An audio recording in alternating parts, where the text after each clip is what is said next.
माँ के आंचल के टुकड़े ही कर डाले। किया देश का सौदा उस तो पर उन्होंने सबसे इतने पहले बड़े ये कहा। घोटाले। अंधकार मातृभूमि का मिटा सकूं भवानी, मेरे हाथ में तू ऐसा ज्योति दीप धर दे। नमस्कार, मैं प्रवीण भारद्वाज। आज हमारे साथ मौजूद हैं एटा से एक महान हस्ती, महान कवि डॉक्टर राकेश मधुकर जी। आइए जानते हैं इनसे इनके बारे में। डॉक्टर साहब, आप अपना परिचय दीजिए हमारे दर्शकों को।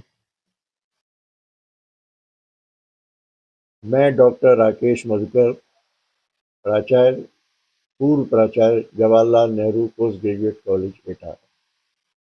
मैं संस्कृति और साहित्य के प्रति आस्थावान रहा हूँ। संस्कृति सागर है और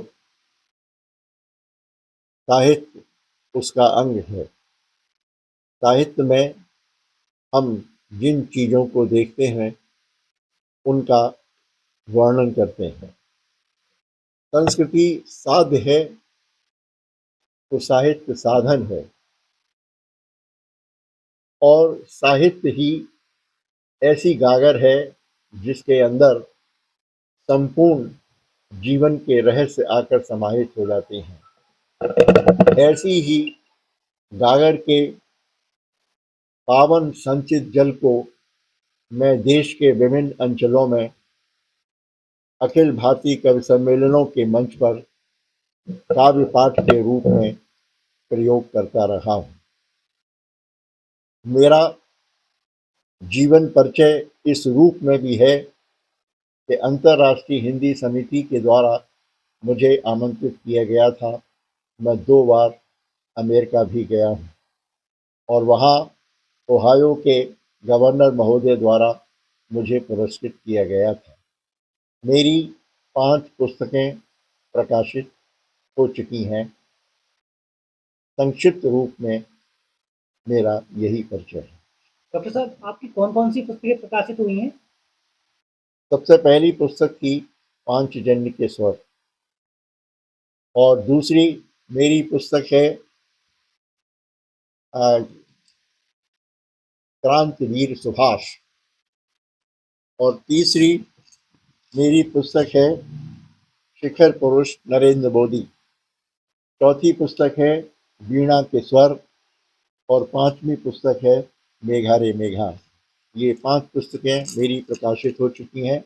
आकाशवाणी और सब टीवी से भी मेरी कविताएं प्रसारित हो चुकी हैं। डॉक्टर साहब, आपको ये कविता लिखने की प्रेरणा कहाँ से मिली? बचपन में मेरी माँ श्री बलबीर सिंह रंग और श्री हरवंश राय बच्चन जी की कविताओं का बहुत गायन किया करती थी। उनके मुख से मैंने बलबीर सिंह रंग की कविता सुनी थी, और हरवंश राय बच्चन जी की कविता भी मैंने सुनी थी। रंग जी की कविता वो बहुत गाती थी। तुम्हारी शपथ मैं तुम्हारा नहीं हूँ, तुम्हारा ही क्या मैं नहीं हूँ किसी का, रहेगा मुझे अंत तक उसी का दुख इसी का, नहीं जिसका कोई हुआ मैं उसी का, अब आगे की मैं कुछ नहीं जानता हूँ, अभी तक तो जीवन से हारा नहीं हूँ। इसी प्रकार हरवंश राय बच्चन जी की एक कविता वो बहुत गाती थी। मैं इसीलिए खड़ा रहा कि तुम मुझे पुकार लो, पुकार कर दुलार लो, दुलार कर सुधार दो। माँ की ममतामयी वाणी की गूंज से बालक मन के उर्वरा हृदय में कविता के अंकुर प्रस्फुटित होने लगे, और मुझे भी काव्य सृजन करने की प्रेरणा यहाँ से मिली, और मैं कुछ पंक्तियाँ लिखने लगा। पहली कविता मेरी, हम अपने माता पिता के साथ मथुरा गए हुए थे और नाव में हम लोग बैठे हुए थे। मैंने देखा कि मल्लाह ने एक वृद्ध महिला जिसके पास कुछ पैसे कम थे, इसलिए उसको नाव से उतार दिया था।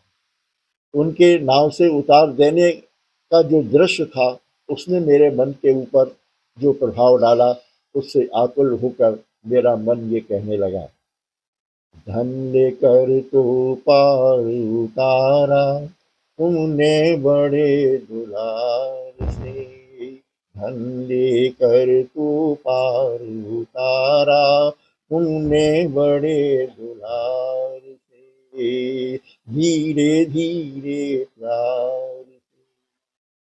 कुछ ऐसे भी तट समीप हैं, पास नहीं जिनके कुछ धन है। कुछ ऐसे भी तट समीप हैं, पास नहीं जिनके कुछ धन है। मन केवल जिनका ही धन है, जिनका जीवन स्वयं हवन है। ऐसों को भी पार उतारो, ऐसों को भी पार उतारो, ना कहे मल्लाह से धीरे धीरे प्यार से। धन लेकर तू पार उतारा, तुमने बड़े दुलार से धीरे धीरे प्यार। ये मेरी पहली विश है। अच्छा डॉक्टर साहब, जैसे कि अभी अयोध्या में भगवान राम की प्राण प्रतिष्ठा हुई है, तो पूरा देश हमारा राममय हो चुका है। इसलिए भगवान राम के विषय में आप कुछ प्रकाश डालेंगे? भगवान राम सर्वव्यापी हैं और सबके मन में विराजमान हैं, सबके मन में रहते हैं। हम इन पंक्तियों के साथ उनका स्मरण करना चाहते हैं, क्योंकि भगवान राम का जो जीवन है वो कर्तव्य के लिए है, सेवा के लिए है, दूसरों के जीवन के उद्धार के लिए है। इसलिए हमें उनसे किस तरह से प्रेरणा लेनी चाहिए, मैं कुछ पंक्तियाँ प्रस्तुत कर रहा हूँ। जी। आज जागरण की बेला में राष्ट्र बंदना गाए हम। आज जागरण की बेला में राष्ट्र बंदना गाए। आशाओं के मन मंदिर में मंगल दीप जलाए हम। आशाओं के मन मंदिर में मंगल दीप जलाए हम। भूल न पाएंगे हम उनको जो निषाद से गले मिले। भूल न पाएंगे हम उनको जो निषाद से गले मिले। कोल भील की रात जटायु बानर दल से हिले मिले। कोल भील की रात जटायु बानर दल से हिले मिले। स्वाद निरंतर मिला जिन्हें शबरी के झूठे बेरों में। स्वाद निरंतर मिला जिन्हें शबरी के झूठे बेरों में। वनवासी ग्रामीणों से जो हृदय खोल कर गले मिले। वनवासी ग्रामीणों से जो हृदय खोल कर गले मिले। प्रभु राम के आदर्शों को, प्रभु राम के आदर्शों को जीवन में अपनाए हम। आज जागरण की बेला में राष्ट्र वंदना गाए हम। आशाओं के मन मंदिर में मंगल दीप जलाए हम। मंगल दीप जलाए हम। जी डॉक्टर साहब, जिस तरीके से आजकल जो हमारी युवा पीढ़ी है, वो कहीं ना कहीं पश्चिमी संस्कृति की ओर ज्यादा अग्रसर हो रही है, उसको आप किस नजरिए से देख रहे हैं? देखिए, संस्कृति प्रमुख है और संस्कृति का ध्येय है मानव को उदात्त जीवन मूल्यों और धार्मिक आस्थाओं के नव अंकुरों से सुसज्जित करना। संस्कृति साध्य है और साहित्य साधन है। संस्कृति सागर है और साहित्य उसको अपनी सीमित परिधि में संजोलने वाली गागर है। साहित्य की भावभूमि पर कल्पना के जल से सिंचित चेतना के कल्प वृक्ष का अमृत फल है संस्कृति। इस अमृत फल की हम जितनी रक्षा करें उतना कम है, लेकिन दुख की बात यह है कि हम उसकी रक्षा जितनी हमको करनी चाहिए उतनी हम कर नहीं पा रहे। इसलिए मैं ये पंक्तियां निवेदित कर रहा हूँ। हम किस से कहें और कहाँ तक कहें, हम किस से कहें और कहाँ तक कहें, और चुप भी रहें तो कहाँ तक रहें। संस्कृति पे हमारी हुआ आक्रमण, हम कैसे सहें और कहाँ तक सहें, और चुप भी रहें तो कहाँ तक रहें। नौनिहालों के रंग ढंग बदलने लगे, नौनिहालों के रंग ढंग बदलने लगे, नवयुवा नव विचारों में ढलने लगे, नवयुवा नव विचारों में ढलने लगे। मीडिया से मिला इस तरह का चलन, मीडिया से मिला इस तरह का चलन, लाज के जीने पर्दे उतरने लगे। हम कैसे कहें और कहाँ तक कहें, और चुप भी रहें तो कहाँ तक रहें। कैसे प्रभाव हो रहा है हमारी संस्कृति पर। व्याकरण सभ्यता के बदलने लगे, व्याकरण सभ्यता के बदलने लगे, जिन्हें देख कर मन भी मचलने लगे, जिन्हें देख कर मन भी मचलने लगे। देशभक्तों ने चोला बसंती रंगा, देशभक्तों ने चोला बसंती रंगा, ये युवा खोज चोली की करने लगे। हम कैसे सहें और कहाँ तक सहें, और चुप भी रहें तो कहाँ तक रहें।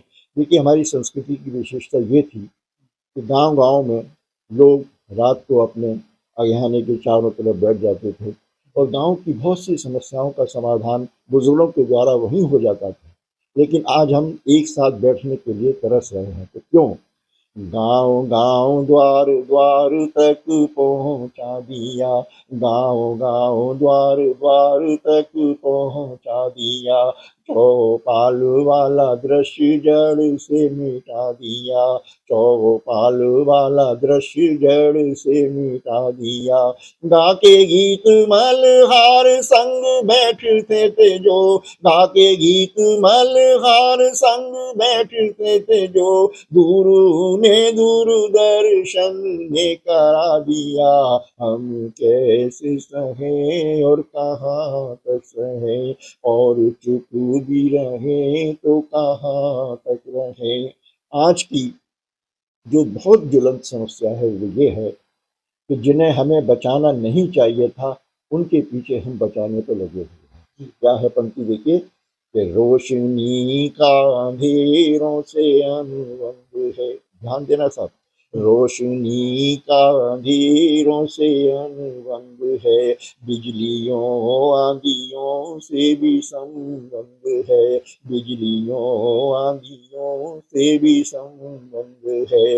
मर न जाए अंधेरे कहीं इसलिए, मर न जाए अंधेरे कहीं इसलिए, जुगनुओं की सहा पे भी प्रतिबंध है। हम कैसे सहें और कहाँ तक सहें, और चुप भी रहें तो कहाँ तक रहें। संस्कृति पे हमारी हुआ आक्रमण, हम कैसे सहें और कहाँ तक सहें, और चुप भी रहें तो कहाँ तक।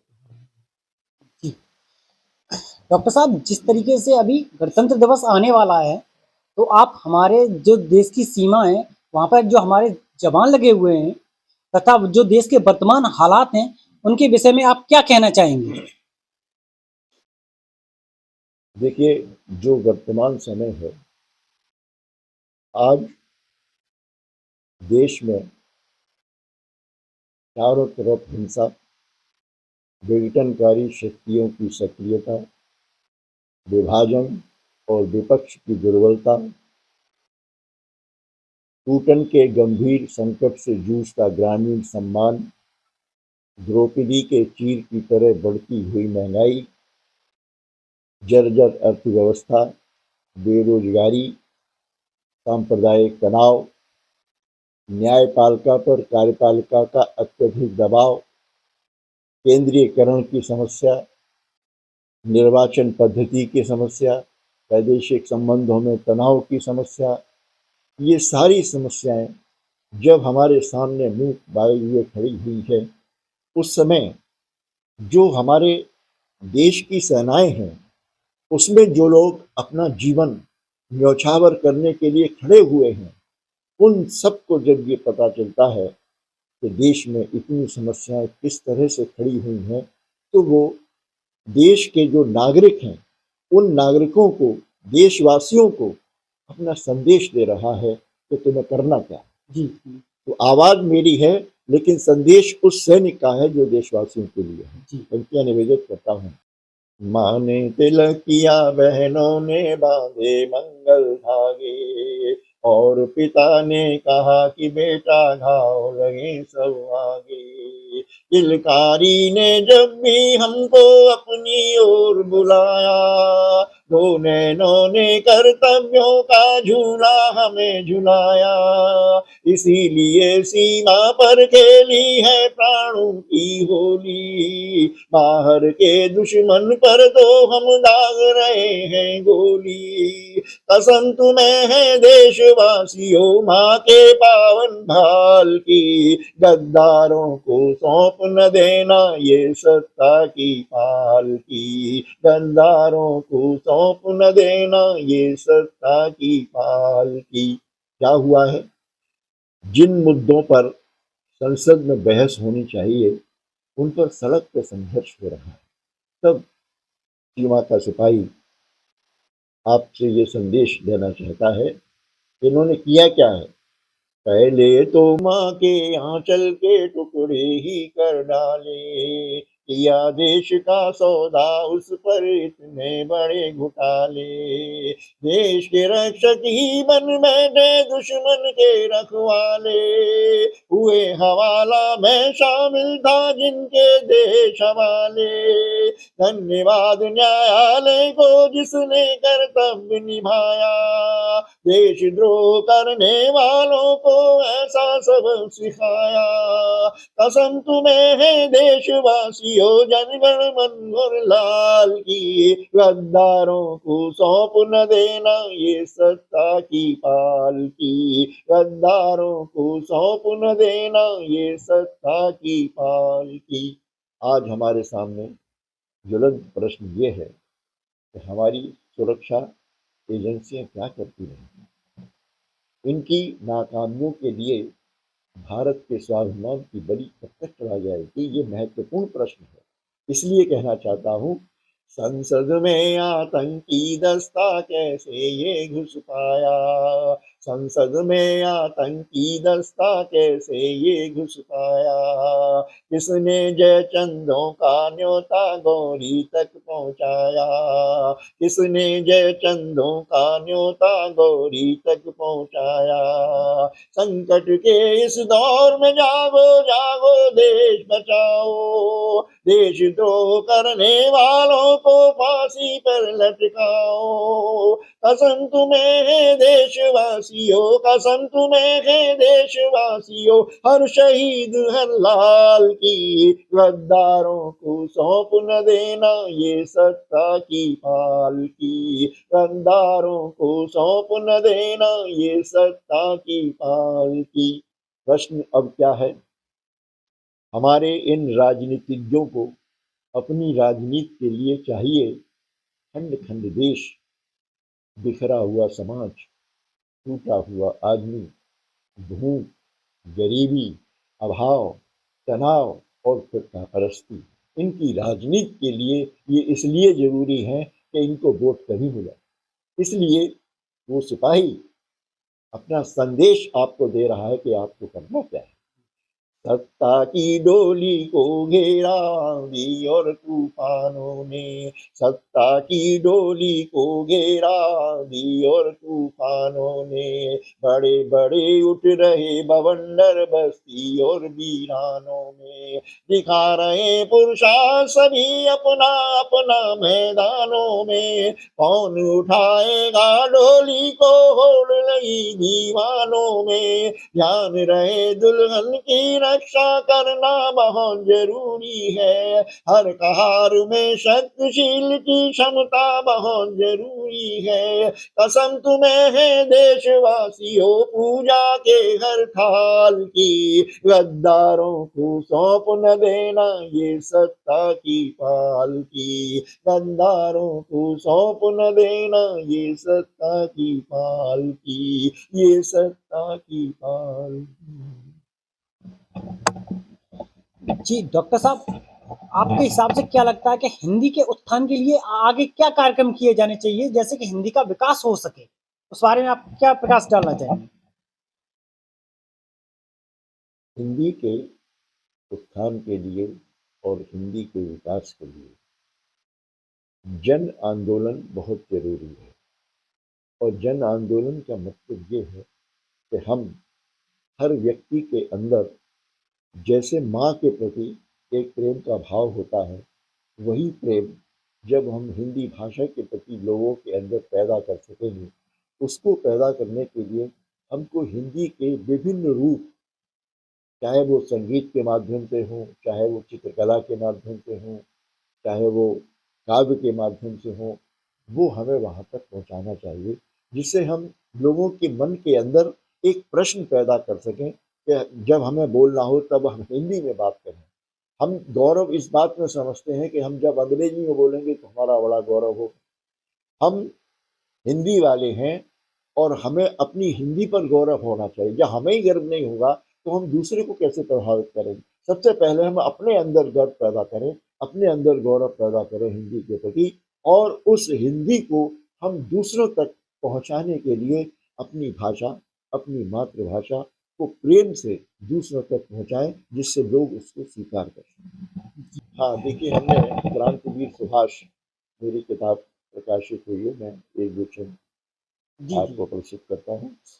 नेताजी सुभाष चंद्र बोस के ऊपर जब भारत माता को स्वतंत्रता की बेड़ियों से मुक्त करने का भाव जगा तो उन्होंने सबसे पहले ये कहा, अंधकार मातृभूमि का मिटा सकूं भवानी, मेरे हाथ में तू ऐसा ज्योति दीप धर दे। अंधकार मातृभूमि का मिटा सकूं भवानी, अंधकार मातृभूमि का मिटा सकूं भवानी, मेरे हाथ में तू ऐसा ज्योति दीप धर दे। अभिमान शत्रुओं का कर पाऊं चूर चूर, शक्ति दे भुजाओं में अपौरुष प्रखर दे। अभिमान शत्रुओं का कर पाऊं चूर चूर, शक्ति दे भुजाओं में अपौरुष प्रखर दे।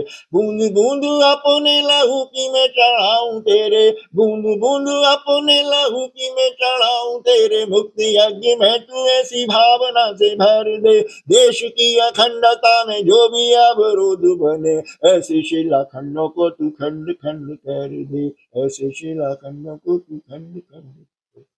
हमारे साथ मौजूद थे डॉक्टर राकेश मधुकर जी, जो एक महान कवि हैं, और वो एटा से, इनका जन्मभूमि जो एटा है, इन्होंने बहुत सारी रचनाएं की हैं तथा हिंदी के उत्थान के लिए ये 2 बार अमेरिका भी जा चुके हैं, और जिनकी बहुत ज़्यादा प्रसिद्धि है पूरे भारत में।